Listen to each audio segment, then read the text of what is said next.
بسم الله الرحمن الرحيم. الحمد لله وكفى وسلام على عباده الذين اصطفى. أما بعد فإن خير الحديث كتاب الله وخير الهدي هدي محمد صلى الله عليه وسلم وشر الأمور محدثاتها وكل محدثة بدعة وكل بدعة ضلالة وكل ضلالة في النار. فقد قال الله تبارك وتعالى في القرآن المجيد والفرقان الحميد: فأعوذ بالله من الشيطان الرجيم. بسم الله الرحمن الرحيم.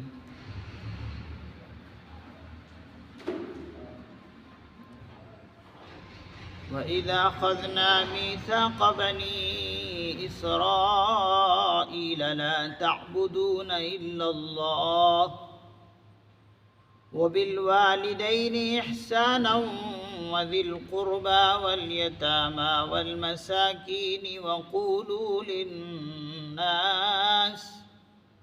وَقُولُوا لِلنَّاسِ حُسْنًا وَأَقِيمُوا الصَّلَاةَ وَآتُوا الزَّكَاةَ ثُمَّ تَوَلَّيْتُمْ إِلَّا قَلِيلًا مِّنكُمْ وَأَنتُم مُّعْرِضُونَ.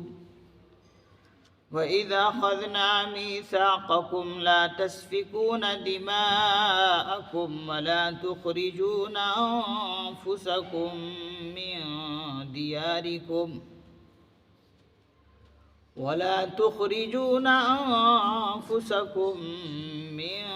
دياركم ثم أقررتم وأنتم تشهدون. ثم أنتم هؤلاء تقتلون أنفسكم وتخرجون فريقا منكم من ديارهم تظاهرون عليهم بالإثم والعدوان وإن يأتوكم أسارى تفادوهم وهو محرم عليكم إخراجهم.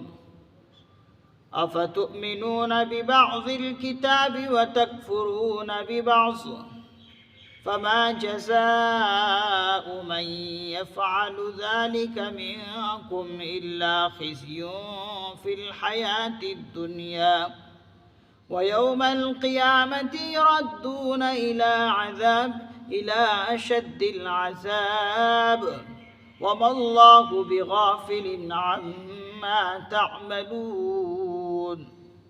صدق اللہ العظیم.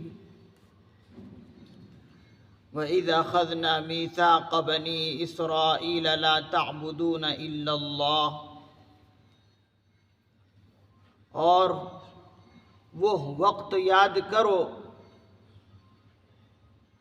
جب ہم نے بنی اسرائیل سے عہد لیا. وَإِذَا أَخَذْنَا مِيثَاقَ بَنِي إِسْرَائِيلَ، وہ وقت یاد کرو جب ہم نے بنی اسرائیل سے عہد لیا. کس چیز کا؟ لا تعبدون الا اللہ، کہ تم اللہ کے سوا کسی کی عبادت نہ کرو. وبالوالدین احسانا، اور والدین کے ساتھ حسن سلوک کرنا، اور رشتہ داروں کے ساتھ، یتیموں کے ساتھ اور مسکینوں کے ساتھ بھی. وَقُولُوا لِلنَّاسِ حُسْنًا، اور لوگوں سے خوش اخلاقی سے پیش آنا اور لوگوں سے اچھائی کے ساتھ بات کرنا. وَأَقِيمُوا الصَّلَاةَ، اور نماز قائم کرنا. وَآتُوا الزَّكَاةَ، اور زکوٰۃ ادا کرنا. ثُمَّ تَوَلَّيْتُمْ إِلَّا قَلِيلًا مِّنكُمْ، پھر تم میں سے تھوڑے کے سوا پھر تم میں سے تھوڑے کے سوا پھر گئے وَأَنْتُمْ مُعْرِضُونَ اور منہ موڑ لیا، یا پھر تم میں سے تھوڑے کے علاوہ منہ موڑ کر پھر گئے سب کے سب۔ یہاں پر اللہ رب العزت نے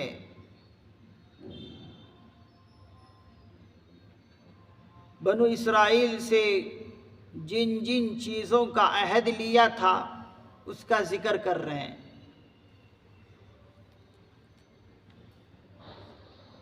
کن کن چیزوں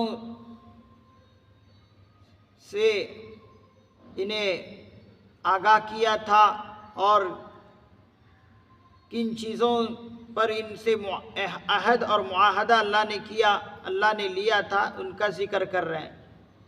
پہلی بات اللہ نے یہ ذکر کی کہ اے بنو اسرائیل، اللہ کے علاوہ کسی کی عبادت نہ کرنا، اور یہ حکم اللہ کے علاوہ کسی کی عبادت نہ کرنا ہر نبی کی قوم کو اللہ نے دیا ہے۔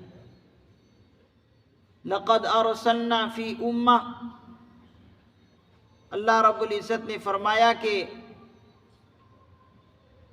میں نے جس قوم میں بھی نبی کو بھیجا، رسول کو بھیجا، میں نے ہر قوم میں یہی حکم دیا کہ اللہ کے علاوہ کسی کی عبادت نہ کرنا۔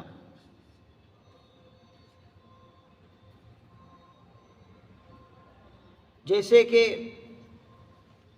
اور دوسری آیتوں میں بھی اس کا ذکر ہے۔ پھر اسی طریقے سے بنو اسرائیل کو یہ حکم دیا تھا کہ والدین کے ساتھ حسن سلوک کا معاملہ کرنا، اچھائی کے ساتھ والدین کے ساتھ پیش آنا۔ اللہ رب العزت نے جہاں پر اپنا حق بیان کیا، اپنا حق بیان کرنے کے بعد فوراً بندوں کا بھی حق ذکر کیا، اور بندوں کے حقوق میں سے سب سے پہلے جو ہے ماں باپ کا حق ہے۔ اسی لیے جہاں جہاں پر بھی اللہ رب العزت نے اپنی عبادت کا ذکر کیا کہ میری عبادت کرو، فوراً اپنی عبادت کے بعد والدین کے ساتھ حسن سلوک کا ذکر کیا کہ والدین کے ساتھ اچھائی کا برتاؤ کرنا۔ جیسے سورہ لقمان میں بھی ہے ان اشکر لی ولوالدیک، جہاں پر اپنی عبادت کا ذکر کرتے ہیں، فوراً اپنی عبادت کے ذکر کے بعد والدین کے ساتھ اچھائی کا معاملہ کرنے کا اللہ رب العزت حکم دیتے ہیں۔ تو یہاں پر بھی ایسے ہی کیا، بنو اسرائیل کو یہ حکم دیا کہ اللہ کے سوا کسی کی عبادت نہ کرنا اور والدین کے ساتھ احسان کا معاملہ کرنا، اس لیے کہ ماں باپ کا بہت بڑا حق ہوتا ہے اولاد پر۔ اسی لیے اپنا ذکر کرنے کے بعد والدین کے احسان کا ذکر کیا، اور ساتھ ہی ساتھ وذی القربیٰ، رشتہ داروں کے ساتھ بھی اچھائی کا معاملہ کرنا، یتیموں اور مسکینوں کے ساتھ بھی احسان کا معاملہ کرنا۔ رشتہ دار وذی القربیٰ، یہ رشتہ دار بھی حق العباد میں آتا ہے، بندوں کے حق ادا کرنے میں آتا ہے کہ بندوں کا بندے کے اوپر کیا کیا حق ہے، ان میں رشتہ دار بھی ہیں۔ اور اسی لیے فرمایا کہ رشتہ داروں کے ساتھ صلہ رحمی کا معاملہ کرنا، اگرچہ تمہارے رشتے تم سے رشتہ توڑنے کی کوشش کرے لیکن تم اس کو جوڑنے کی کوشش کرنا، کیونکہ صلہ رحمی کرنا رشتہ داروں کے ساتھ یہ بہت بڑا کام ہے، اور اس پر اللہ رب العزت بہت ثواب دیتے ہیں، اور یہ بہت بڑی نعمت ہوتی ہے صلہ رحمی کرنا۔ تو رشتہ داروں کے ساتھ بھی احسان کا معاملہ کرنا، اور یتیموں کے ساتھ بھی۔ یتیم کس کو کہتے ہیں؟ یتیم ان معصوم چھوٹے بچوں کو کہتے ہیں جن کے باپ کا سایہ بچپن ہی میں اٹھ گیا ہو۔ بالغ ہونے سے پہلے جن بچوں کے باپ دنیا سے گزر جائے ان کو یتیم کہتے ہیں۔ تو ایسے بچوں پر بھی شفقت کا معاملہ رکھنا، شفقت کرنا، احسان کا معاملہ کرنا۔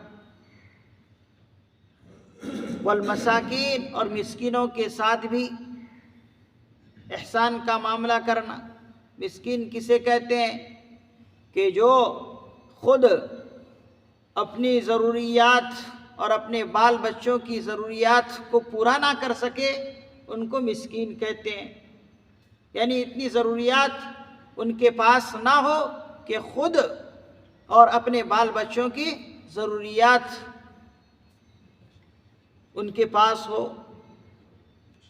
تو ایسے لوگوں کو مسکین کہا جاتا ہے کہ ایسے لوگوں کے پاس خود بھی اخراجات نہ ہو، خود کے پاس بھی، اور اپنے بال بچوں کو پرورش کرنے کے لیے بھی ان کے پاس اتنا مال نہ ہو، اس کو مسکین کہتے ہیں۔ وَقُولُوا لِلنَّاسِ حُسْنًا، اور فرمایا کہ تمام کے تمام لوگوں کے ساتھ جو بات کرنا وہ خوش خلقی کے ساتھ، نرمی کے ساتھ بات کرنا۔ ترش روئی اللہ کو پسند نہیں ہے، سختی کے ساتھ کلام کرنا یہ اللہ کو پسند نہیں ہے، بلکہ نرمی کے ساتھ ہر ایک کے ساتھ بات کرنا۔ مخاطب چاہے کتنا ہی بڑا بدبخت ہو، بدکار ہو، فاسق ہو، فاجر ہو، بدعتی ہو یا سنی ہو، کچھ بھی ہو، جو بھی مخاطب تمہارا ہے ان کے ساتھ کس طرح پیش آنا؟ بات کرنے میں نرمی کے ساتھ بات کرنا۔ اسی لیے ہم دیکھتے ہیں قرآن کریم کی ایک آیت ہے، جب حضرت موسیٰ علیہ السلام اور حضرت ہارون علیہ السلام فرعون کے پاس گئے تھے تو کیا فرمایا؟ فَقُولَا لَهُ قَوْلًا لَيِّنًا، ان دونوں کو حکم دیا کہ ان کے ساتھ جو بات کرنا نرمی کے ساتھ بات کرنا، نرمی کا رویہ اختیار کرنا۔ اب ہم ذرا سوچیں، اس وقت فرعون سے بڑا کوئی بدکار انسان ہو سکتا ہے؟ سب سے بڑا بدبخت، بد کردار، فاسق، فاجر، اللہ کا باغی تھا، لیکن کیا فرما رہا ہے اللہ رب العزت اپنے ان دونوں پیغمبروں کو کہ دیکھو مخاطب چاہے کتنا ہی بدکار کیوں نہ ہو، نرمی کے ساتھ بات کرنا، اس کا اثر پڑتا ہے۔ تو اسی لیے ان دونوں کو بھی اللہ رب العزت نے نرمی کے ساتھ بات کرنے کا حکم فرمایا۔ تو ہر انسان کے ساتھ اللہ رب العزت یہاں پر فرما رہے وَقُولُوا لِلنَّاسِ حُسْنًا، سارے کے سارے لوگوں سے جب بات کرو تو خوش خلقی کے ساتھ، نرمی کے ساتھ، ترش روئی اپنائے بغیر بات کرنا۔ وَأَقِیمُوا الصَّلَاةَ، اور نماز قائم کرنا اور زکوٰۃ ادا کرنا۔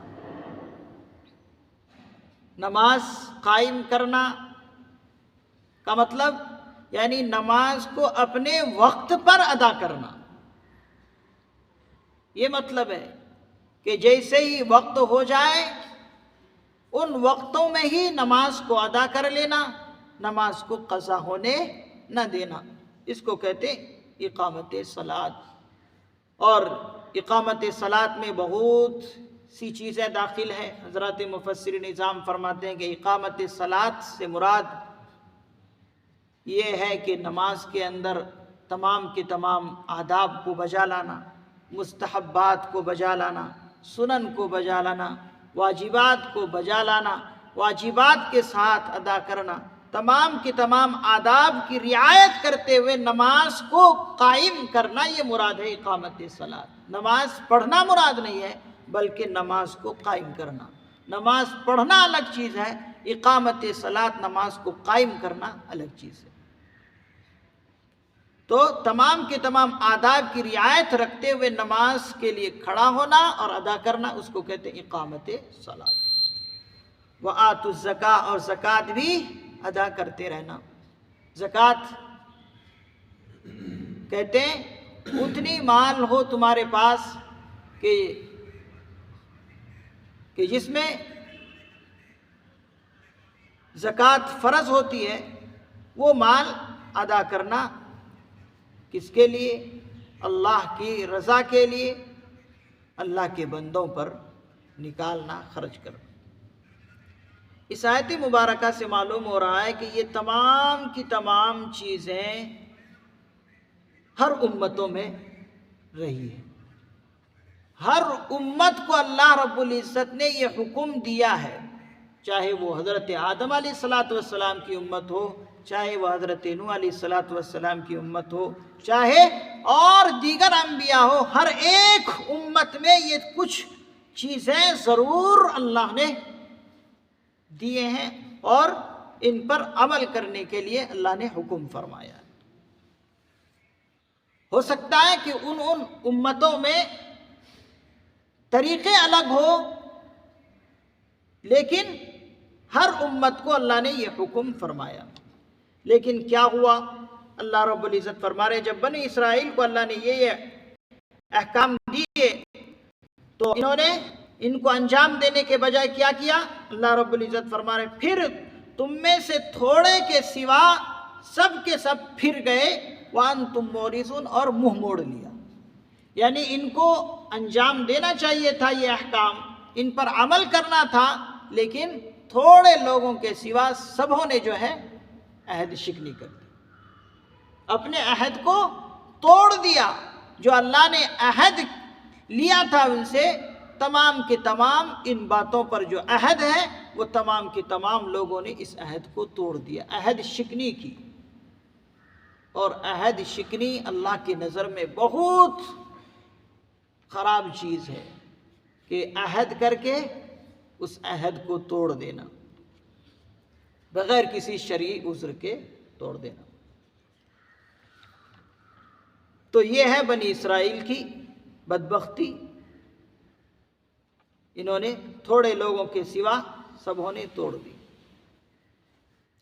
وَإِذَا أَخَذْنَا مِيثَاقَكُمْ لَا تَسْفِكُونَ دِمَاءَكُمْ وَلَا تُخْرِجُونَ أَنفُسَكُمْ مِن دِيَارِكُمْ، اور وہ وقت یاد کرو جب ہم نے تم سے عہد لیا کہ تم آپس میں خون ریزی نہ کرنا، لا تسفکون دماءکم، آپس میں خون ریزی نہ کرنا، قتل و قتال آپس میں نہ کرنا، ولا تخرجون انفسکم من دیارکم، اور اپنے لوگوں کو جلا وطن بھی نہ کرنا، اپنے لوگوں کو وطن سے جلا وطن بھی نہ کرنا، اپنے وطن سے اپنے گھروں سے ان کو باہر بھی نہ نکالنا۔ ثم اقررتم، پھر تم نے اقرار کیا، قول و قرار کیا۔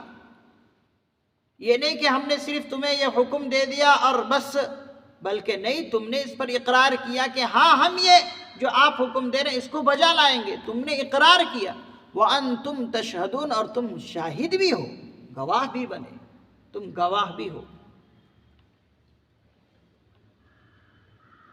اللہ رب العزت نے بنو اسرائیل کو یہ حکم دیا تھا کہ دیکھو آپس میں خون ریزی نہ کرنا، قتل و قتال نہ کرنا، اور اپنے ہی لوگوں کو اپنے گھروں سے نہ نکالنا، یہ اللہ نے ان سے عہد لیا تھا۔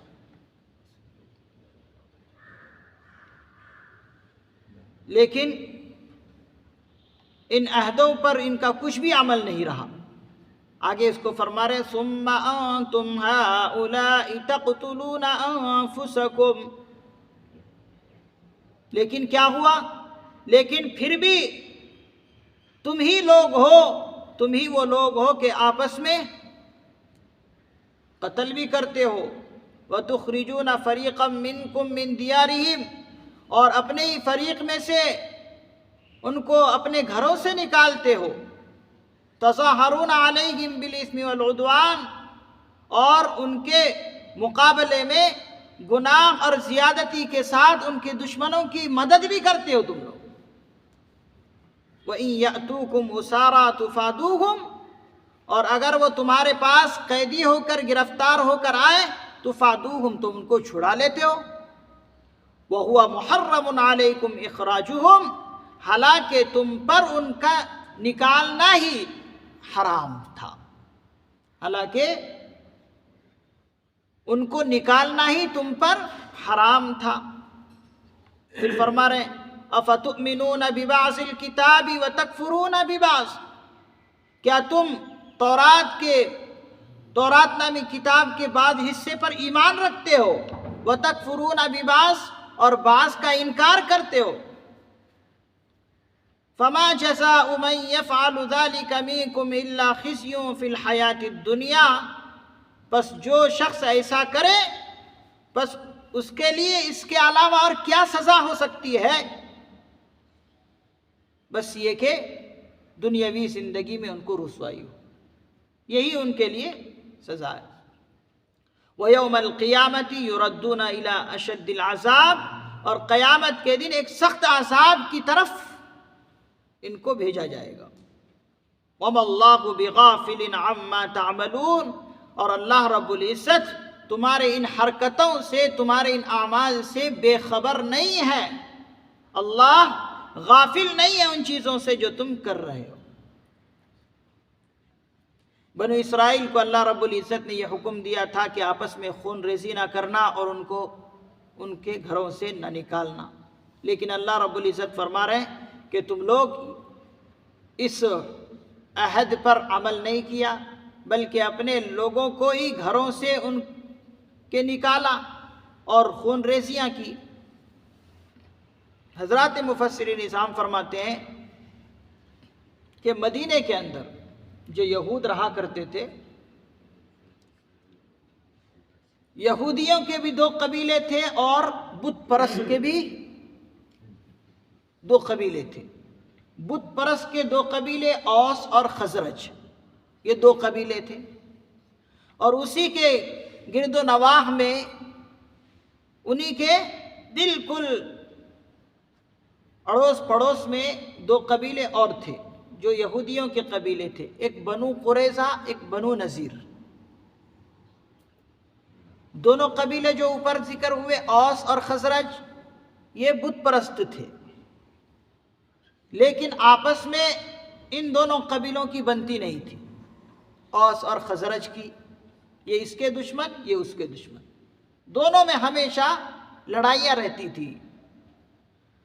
اور یہ جو یہودی کے دو قبیلے تھے مدینے کے کناروں پر، بالکل انہی دو قبیلوں کے تھوڑے تھوڑے کناروں پر جو ہے دو قبیلے، بنو قریظہ اور بنو نذیر، ان کا بھی یہی قصہ تھا، یہ بھی آپس میں